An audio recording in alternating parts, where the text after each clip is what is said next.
Hello and welcome to the next year of the Lit Gals. We have been doing this now. This is episode 26, which is very exciting. We are happy to be with you today from Keep Indiana Learning. I am Martie Hoofer, the digital content manager, and I am just thrilled to be back for another season talking about books with fellow readers. It's like the best part of my day. So Anna, tell us a little bit about yourself. Season 3, right? Season 3. Yes, ma'am. Hi, I'm Anna Cook. I am a literacy specialist with Collaborative Educators and just spreading literacy joy throughout the state of Indiana. Hello, and I'm Morgan Mason, and I'm so happy to be back as an official member of the Lit Gals for this full season. Yes. But I am a professional learning specialist with Keep Indiana Learning as well, and I spend most of my time in the early literacy realm, but literacy is my jam, which is why I'm here.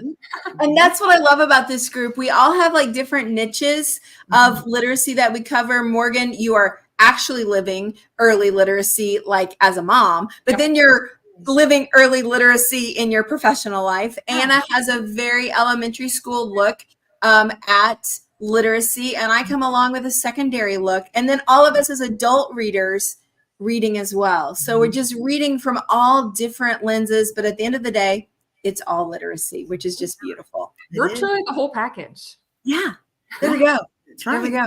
Love that. Love that. So today felt fitting to talk about summer reads. So beach reads and beyond is what we called this show. And so we just decided we're just going to jump in to talking about books that either we read this summer, we came across this summer, and why we chose them to bring to you today, because I guarantee you the handful of books we'll talk about today, we read a lot more than the few we're going to talk about. So Anna, why don't you get us started with what you got? Well, I am doing some consulting work with Readable English, and they asked me, they give this to their consultants. It's called The Coffee Bean. And it's a very quick read, 10 minutes, 15 minutes at the most. But what it does is it asks this very important question. When you are challenged or you have something that is going on that's very challenging, are you going to be a carrot? And when boiled in water, it turns rather soft. Are you going to be an egg? When boiled in water, it turns very hard. Or are you going to be a coffee bean? And that is quite transformational. This was wonderful. But what was also equally as wonderful was I went on Googled and YouTube and everything, and Damon West, who wrote this, just an unimaginable background, if you will. He went from star football player to being in prison. So Anna, a question about that book. Could you read it? Could it be a read aloud with kids? Let's say like upper elementary, middle school, high school. Yes. Okay. This would be fabulous for middle school, high school. And really, how do you react? How do you act when you are challenged? Right. What do you do? Right. Oh my gosh, this could be a fabulous intro to, conflict resolution. Yeah. I think there's a lot of power in that book. I think it's probably marketed to adults, but I think there's, just from those 3 sentences you said about it, I think there's something there for some preteens. Oh, yes. Oh, yes. Yeah. That would be very thought-provoking for them. Love it. Yeah. Love it. Thanks. Also, I purchased a couple of, purchased some books, new books. I do it all the time. And I was just thinking about the beginning of the school year. I know most everybody is back into school, but only for the past week or two. And I was just thinking about some of these books for beginning of the school year. The first one is called A Bad Case of Stripes, and it's about a little girl that just wants to impress. And she wants to impress. And some bad things happen to her, including some stripes. And she figures out just be yourself at the end. And I love this. I just love this book. I would say definitely for second on up. Yeah. Even middle school, I think that this would be a fabulous read aloud for them. Well, because it's once again very thought provoking of what are we actually doing at the beginning of the school year, and is it to our benefit or our detriment? Right. Yeah. So just you be you. Yeah. The next one is called The Day the Crayons Quit. I love this. I love this book. I love it, love it, love it. And I wrote in my notes, it's great for grades kindergarten and first because it talks about all of the different crown colors and what they really do or don't like when this, Duncan, the student, is coloring. And I love that because it gets the kids to think that they need to be using different colors, etc. But also, I would use this in the second grade, first grade, second grade on up, letter writing. Oh yeah, because they're all letters. Yeah. So I would use this for letter writing. I think this would be a great one. Yeah. Morgan, was that a book you used in your classroom? Oh yes, absolutely. And we still read it now. I read it with my toddler. So it's a fan favorite. Yeah. And then last but definitely not least, is called Abuela. And all of us have English language learners, multilingual students now. And I really love this because it talks about a very treasured family member, and that is the grandma. But also it has Spanish words on every single page. Oh, cool. And it's a nice connection for those Spanish-speaking multi-language learners, if you will. I also love that it is in the back. There's a glossary that tells you how to pronounce the Spanish words and then also their meaning. So we need to make more connections for our multi-language learners, and I think that this would be a really good book. Yeah, I agree. And how fun it would be to allow our Spanish-speaking students to take front and center stage and showcase their language. Like, yes, the glossary says this, and this is how I use the word, and this is how you actually say the word, and showcasing the beauty of knowing another language. Right. Yeah. Right. Yeah. So those are 3 books that I thought would really be good at the first of the school year. Yeah, absolutely. Absolutely. Thank you. So Morgan, what do you have for us?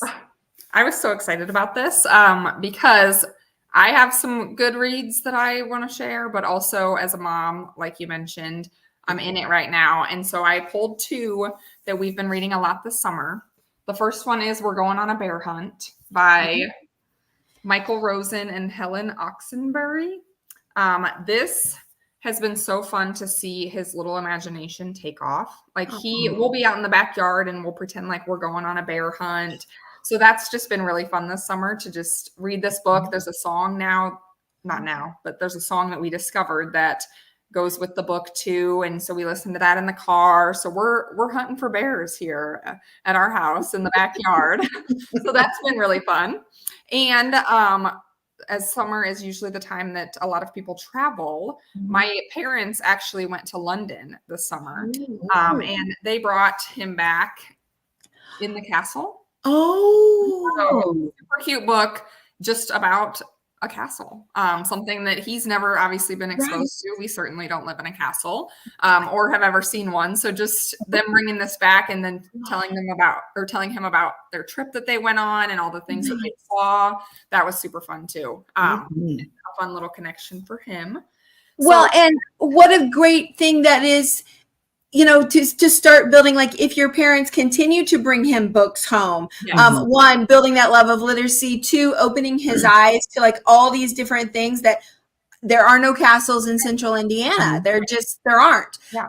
So, I love that. And a fun tradition too. I told them, I said, well, now you have to get him a book on every trip because it's better than bringing home like a toy or something else that you play with for a little bit and then move on. But yeah, I just thought that was such a cool gift to bring back.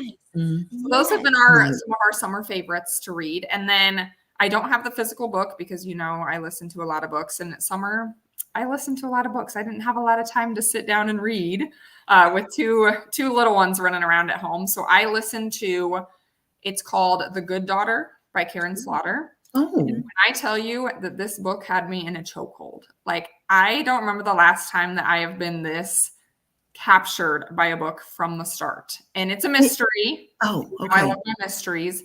So it just from the very first paragraph, I was like, okay, what is going to happen? And it did not go in the direction that I thought it would at all. So that one was so fun to read or listen to, I guess. And then the other one I wanted to mention that I listened to was We Were the Lucky Ones by Georgia Hunter. Historical fiction. And it was actually the reason I read this one or listened to it is because it was recently turned into a TV show. And I'm a big fan of reading the book before I dive into the TV show. So I haven't actually had a chance to watch it yet, but I really enjoyed the book. So I'm excited to dive in and watch the show now and see kind of how it compares. So nice. Yeah. And little teaser, we've got a whole episode coming up about books becoming TV shows or movies. So maybe by then, Morgan, you will have watched it. Probably watched it. That's right. Yeah. Yeah. So I can come back to it and say, hey, remember when I read that book? Yeah. Love it. Yes. Martie, what about you? So I read a mixture of adult and a lot of middle grade, not I don't know that I read any true YA. I read a lot of middle grade books. And so I pulled 3 for different reasons. We'll just stick with the mystery theme for a minute. The Mona Lisa Vanishes. It's a mystery that is nonfiction. The Mona Lisa was actually stolen. I had no idea this really happened. This is a great read. It would make an excellent read aloud because the kids, I'd never done nonfiction as a read aloud, but the kids would want to know more because you're so invested in this painting. And the neat thing about this story is it's got 2 timelines. You're running in the early 1900s when the Mona Lisa is actually stolen, but then you're also reading about the painting of the Mona Lisa. So it does not read like middle grade lit at all. And I'm not a mystery reader, and I loved this book. It was fantastic. And it's got, I just turned to a random page. It's got drawings in it. So there's pictures throughout. So it's a pretty book, as well as you learn a lot and you have a fun mystery. It's like all kinds of great things, like all smushed together. So I loved that one. This one, speaking of learning things, did you know that prisoners of war from Germany were brought in boats across the Atlantic and used as laborers in America during World War II? I did not know that. I did not either until I picked up this book. It's called Enemies in the Orchard. It's based on a true story, which is also, when you read the author's note at the end, mind-blowing. But I'm not telling you anything that the cover doesn't tell you. But yeah, so we would ship boats across the Atlantic with goods and our own soldiers and things that were needed over there. And then they thought it was silly to bring home empty boats. So they would put prisoners of war on them, bring them back across, and like somewhere in Michigan. I mean, like they aren't like sticking to the coast. They're in Michigan picking apples. Huh. Who knew? Who knew? This was super good. So it's a novel in verse, so poetry format. I know you love those, Anna. And so it's a quick read. You'll learn a lot of history, but it's a very engaging story as well. I started to tell you something, but I won't. I'm just going to say it's a great read. I'm so glad I read it. Does it tell what happens after the war? Yeah. You'll find out. Okay. Yeah. So, did you get it? You got that at the library, right? Yeah. This is a Marion County Library book. Okay. Yeah, sure is. And then the last one. Okay. So full disclosure, I read a lot on my Kindle this summer. And so my Kindle, maybe all Kindles are, I don't know, but mine is just like black and white. And I got this book from the library the other day and I'm like, holy cow, that cover is beautiful. It was not this beautiful on my Kindle. Right. I mean, like, it is stunning. It is a stunning cover. But so this book, Yonder by Ali Standish, is a little bit mystery, a little bit historical fiction, a little bit magical realism, fantasy, just enough sprinkled in that you're like, what's going on here? Two boys. I'm not sure there's any girls in this book. It is a very boy heavy book, but it's so good. I think it would also make a great classroom read aloud because it's got really short chapters, which I think is great as a teacher for read alouds. And I think the kids would really get sucked into the mystery part. You could then unpack some of the historical fiction part, and the magic is just fun. So was it a little bit of a harder read? Okay. Yeah, probably than the other two. Yeah, I would call this one the harder read. Mm-hmm. And the subject matter makes this one a little hard. The boy's dad is a soldier in World War II, and there's a disappearance. That's the mystery aspect. So it's probably not only words harder, but I'll tell you what, it is beautiful writing. This one will show up on some award winner list. I'm positive for this year. It's harder in a number of ways now that you ask. Just wondered. Yeah. No, fair ask. Yeah, a little harder. This one totally, I think some fifth graders could tackle this one. It's not a hard read. The only thing that makes this one, quote, hard is the dual timelines. And I mean, the Mona Lisa was painted a long time ago. So you're going back into a time period you might not know much about. That's the only thing that makes this one hard is the dual timeline.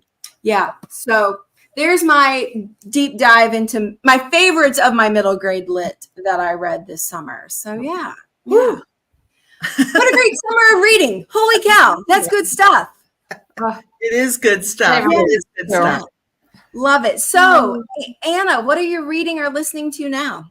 So I'm kind of convalescing, had a foot surgery. And so anyway, I've had lots of time to sit and to read. But right now I am reading The Awakened Way, Making the Shift to a Divinely Guided Life. Okay. And just one of those times that I thought I've got the time to devote to really, meaningful reading, thought-provoking reading. And I thought I would probably do that right now. So that is what I am reading right now. Love it. Yeah. Love it. Thank you. Thanks. And it has been, I will say that there has been some, there's been a lot of positives to this time. And that is for me to be able to take the time to do some reading. Yeah. And really think. Yeah, you got to look for the positives when there's something difficult you're going through. Yes. Well, thank you. Yeah. So Morgan, what are you reading or listening to? I am. So here's the deal with this one. So I read Fourth Wing by Rebecca Yarros. And so now I'm reading Iron Flame, which is the second of the series, which I believe there's a third coming out in January. So I started to read it, like I have the physical book, and then I stopped and started listening to it because it's one of those fantasy books that has so much happening and so much detail, even like the pronunciation of the different characters' names, that it was making it very hard for me to like get past it because I kept having to read and reread things just because I was like, oh, I don't remember that, or oh, what are they talking about now? So I've transitioned to listening to it, and I feel like I'm enjoying it so much more because the author's reading it, and so obviously she knows how to pronounce the names and all that. So I am listening to it, but it's a hefty book. It's big, so I'm about halfway through, but I am enjoying it. Okay, but Morgan, I wanna say kudos to you for not struggling through, a book that is good. But like you said, you've got a hectic life, you've got this going on, that going on, and it was very hard for you to read a little bit and then put it down and then read it. It was too hard. Yeah. But you knew it was a good book. Yeah, so absolutely. You took a different avenue. So kudos to you for doing that. Thank you. I really do, because so many times we could very easily just say, oh, I don't want to do this. I don't want to read this. I don't have time. And it's very hard for me, I will say, to walk away fully from a book. Like I would rather struggle through it because there's just something about being like, oh, I'm just going to not finish it that I don't like. Yeah. But I did. I walked away for a little bit, and then I came back to it because I have a good friend that she was like, you have to get back into it. Like, I promise you. And she's right. Like, the story is so worth it. It's just getting past the language and the terms and the heaviness of just like fantasy. So yes. Yeah. Yeah. So we're getting some comments. I didn't see the comment in time that someone commented that they loved one of your books. I think it was while you were talking, Anna. So I'm not sure which one it was. But then Ryan here mentions what a great point, and of not abandoning. And so I'm going to take that idea of what you said, Anna, and let's then apply it to the classroom. We let kids abandon, which it's fine to abandon books. I don't mean to imply it's not okay to abandon books, but what if they're stuck? And could we give them an audio version? Right. And maybe they sit there with the book and turn the pages. Yeah. Maybe they don't. I don't know. Maybe it doesn't matter. But why not give them that same avenue? Right. It doesn't have to be one size fits all. Yeah. Yeah. Yes. We're doing it, and it's not one size fits all. So I don't know. I don't know that I ever did that as a teacher. So it's easy for me to stand here and say, why not do that? I'm not sure I myself ever did it, but it's, I think, worth thinking about. Oh, I agree. Yeah. I agree. Yeah. All right. Well, what I'm reading right now, in my comment, so my book club that I'm in, I just read, we haven't talked about it yet, but I just read Brave New World. We wanted to read a classic. So I read Aldous Huxley's Brave New World. And so when I finished that, I thought, oh, there's a YA classic that I've never read, which is going to be hard for me to admit this. Some language arts teachers out there are going to die when they hear that I've never read this book, but I've never read The Outsiders by S.E. Hinton. And it was written in the late 60s. I've just never read it. And so I decided, well, while I was doing an adult classic, why not then do a YA classic? And it's very different. It's neat to read like how different YA lit is now than it was in the late 60s. So that's kind of interesting. But man, it's a good story. I understand why The Outsiders is a classic. Totally. I can't wait to finish. I'm just over halfway through, and I get it. So Martie, what is one difference that you're like yeah. Yeah. Okay. So like The Outsiders starts with pages of character description, like explaining like what Pony Boy looks like and what he dresses like and what his brother looks like and dresses like.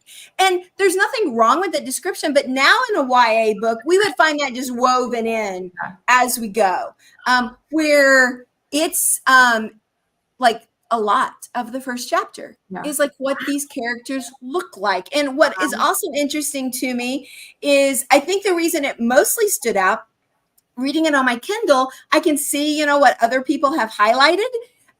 Thousands of highlights for what these characters look like, which tells me kids and English teachers are marking those passages. Yeah. It's exactly what that tells me. That's So, interesting. Yeah. Very. Yeah. So so I feel like I know more what these characters look like in the author's head than most characters that I read, but it's just, we just don't see that in literature now. No, we don't. And like you said, it's woven in, but very so slightly, I think. Yeah. A lot of it's left to the imagination. Yes. This is entire paragraphs of character description. Wow. And I mean, like, physical character description, not like mental description, like physically what they look like, what they wore. It's so interesting to me. That is. Did you say 60s? Yeah, it was written in the late 60s. I don't remember the exact year, but 67, 69, something like that. Yeah. Okay. Yeah. So, ladies, we're at the end of our show. This is the fastest 26 minutes of my month. Always. We could keep going on. We could. And we will keep going on in September. We are very excited about our September show. Its title is Fact or Fascination, a nonfiction book dive. So we're going to be talking all nonfiction. And I thought we can bring in things like this like narrative nonfiction, because that is such a hot topic. So we'll be talking all nonfiction next month, which is fun and different. And I'm excited. Fun. Yeah. All right. Well, as always, we end with be well, do good work, and keep in touch. Bye. Bye.